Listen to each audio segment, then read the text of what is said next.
Hello friends, if you are wishing to download large file, then many of the people prefers IDM for this function. But if I will show you a best download manager that is sometimes better than IDM or similar to IDM, that is free to use, that is FDM, free download manager.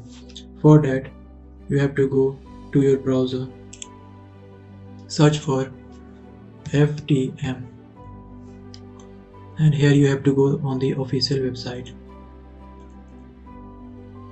Here you can download your software. I have already downloaded the software, so click on it and install it. After installing, you get that interface.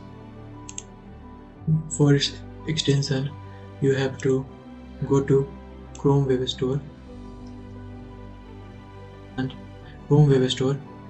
and go to FDM. This is 4.6K downloads.